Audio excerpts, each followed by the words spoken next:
سید انبیاء صلی اللہ علیہ وآلہ وسلم نے فرمایا، مومن کی فراست سے ڈرو کیونکہ وہ اللہ کے نور سے دیکھ رہا ہوتا ہے۔ یہ عنوان دورہ ٹوٹ چکا ہے۔ رسول اللہ صلی اللہ علیہ وآلہ وسلم کی اس حدیث سے لیا گیا تھا جس کا مکمل متن یوں ہے: جب غنیمت کو دولت ٹھہرایا جائے، امانت کو غنیمت سمجھا جائے،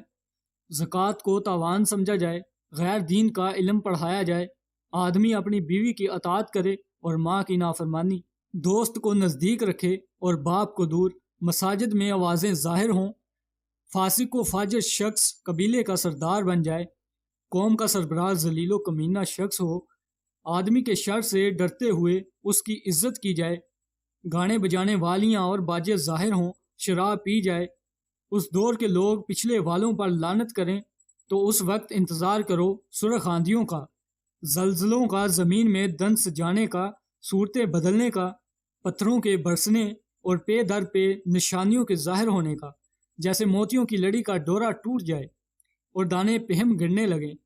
اہل نظر نے اسی حدیث کا حوالہ دیتے ہوئے فرمایا تھا کہ ہم سے اللہ سخت ناراض ہے،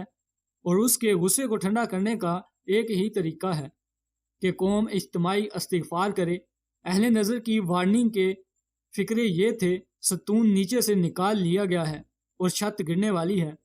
لوگوں سے کہو کہ معافی مانگیں۔ شہروں میں ظالم ایک دوسرے کے خون کے پیاسے ہو کر بھوکے بھیڑیوں کی طرح دوڑ رہے ہیں، مارغالہ کی پہاڑیوں سے آتش فشاں پھٹا ہے اور لڑکتے پتھر لوگوں کو روندے جا رہے ہیں، سیلاب ہیں کہ امڈے چلے آ رہے ہیں۔ پہلی علامت کے طور پر مارغالہ پہاڑیوں میں ایئر بلیو کا طیارہ 10 بجے کے قریب گر گیا اور اسی شام دریائے کابل کی لہروں نے نوشہرہ شہر کو ڈبو دیا۔ اس کے بعد پورے ملک کو سیلاب نے آن گھیرا۔ کراچی میں کٹی پہاڑی سے فسادات نے زور پکڑا اور کشت و خون شروع ہو گیا۔ یہ سب کچھ ہونے کے باوجود قوم نے اجتماعی استغفار تو نہ کی، مگر ایک عمل ایسا شروع کیا جس نے اللہ کے غصے کو ٹھنڈا کرنے کے لیے فوری کام کیا۔ پوری قوم سیلاب زدگان کی امداد کے لیے سڑکوں پر نکل آئی۔ یہ ایک ایسا اجتماعی قدم تھا جس نے تھوڑی ہی عرصے میں اللہ کی ناراضگی کو ٹال دیا، لیکن بحیثیت قوم ہم نے ان سیلابوں کو اللہ کے عذاب یا ناراضگی کے طور پر نہیں لیا، بلکہ ہمارے دانشور سیاسی قائدین اور صاحبان اقتدار سیلاب کی تباہ کاریوں کو عمومی نااہلی، وسائل کی کمی اور عوام کی بے حسی سے ہی تعبیر کرتے رہے۔ جب بھی کبھی ایسی آفت آتی ہے تو یہ سوال ضرور اٹھایا جاتا ہے کہ اللہ کا عذاب صرف غریبوں کی بستیاں ہی کیوں اجاڑتا ہے، ظالموں کے گھر کیوں نہیں تباہ کرتا؟ اس سوال کا جواب اللہ تبارک تعالیٰ نے گزشتہ 2 سالوں میں کرونا کی وبا کے نزول کے وقت انتہائی تشفیع بخش طور پر دے دیا تھا۔ کرونا کا عذاب ان ملکوں اور ان شہروں پر نازل ہوا جو معاشی طور پر انتہائی مستحکم تھے، جن کے ہاں حفظان صحت کے تمام اصولوں پر عمل درآمد ہوتا تھا، لیکن 5ویں سپر پاورز کے مرکزی علاقے اس وبا کا شکار ہوئے اور 65 لاکھ لوگ لقمہ اجل بن گئے، جن میں سے اکیلے امریکہ میں 10,70,000 افراد کی موت ہوئی، جبکہ افریقہ کے بے سر و سامان اور غریب ممالک کی جانب کرونا نے رخ بھی نہیں کیا۔ اس وبا کے دوران کسی سکالر لبرل شخص نے یہ سوال نہیں کیا کہ اللہ نے کرونا کے دوران اپنا غصہ زیادہ تر امیر ممالک پر ہی کیوں نکالا، انہی کی پرتعیش اور بدمست زندگی کو ہی برباد کیوں کر دیا۔ سائنسدانوں کو ایسی قدرتی آفات کے مقابلے میں اپنی بے بسی کا مکمل ادراک ہے، مگر وہ اپنی اس کمزوری کا اعلان نہیں کرتے۔ انہیں معلوم ہے کہ وہ تو آفات کی صحیح طور پر پیش گوئی کرنے کے بھی قابل نہیں ہیں۔ زلزلوں کی چاپ تک سنائی نہیں دیتی اور مونسون سمندری طوفانوں اور سیلابوں کا اندازہ تو ہو جاتا ہے، لیکن کب یہ طوفان کس جانب مڑ جائیں اور کون سی بستی غرق کر دیں، اس کے بارے میں کوئی سائنسدان کچھ نہیں بتا سکتا۔ اپنی اس بے بسی کے باوجود بھی یہ ان لوگوں کا تمسخر ضرور اڑاتے ہیں جو آفتوں کے دوران آواز لگاتے ہیں کہ اللہ سے رجوع کرو، اللہ قادر ہے، وہ ٹال دے گا۔ ٹھیک 12 سال بعد اس 1.5 ماہ میں سب سوئے رہے، اور آج جب پورے ملک میں سیلاب کی وجہ سے 3.5 کروڑ لوگ بے گھر ہو چکے ہیں، 1000 لقمہ اجل بن گئے، لاکھوں مویشی مارے گئے اور فصلیں تباہ ہو گئیں، پھر بھی عوام کی اکثریت یہ ماننے کو تیار نہیں ہے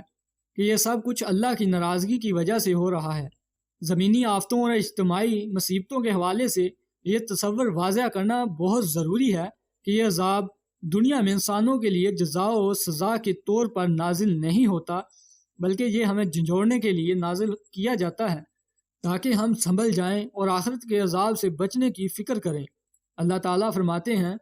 اور ہم انہیں لازماً مزہ چکھائیں گے چھوٹے عذاب کا بڑے عذاب سے قبل، شاید یہ رجوع کر لیں۔ یعنی دنیا کا عذاب اس لیے دیا جاتا ہے تاکہ عبرت پکڑی جائے۔ ایسا عذاب افراد کے اعمال کی سزا کے طور پر نہیں آتا، بلکہ بحیثیت قوم انہیں اللہ کے غیظ و غضب کا ایک نمونہ دکھانا مقصود ہوتا ہے۔ اس لیے فرمایا، ڈرو اس وبال سے جو تم میں سے صرف ظالموں ہی کو لاحق نہیں ہوگا۔ اللہ کا یہ عذاب انفرادی اعمال کی سزا کے طور پر ہرگز نہیں ہوتا، بلکہ ایسا فیصلہ اجتماعی خرابی کی وجہ سے کیا جاتا ہے۔ عذاب کے دوران اگر کوئی نیک شخص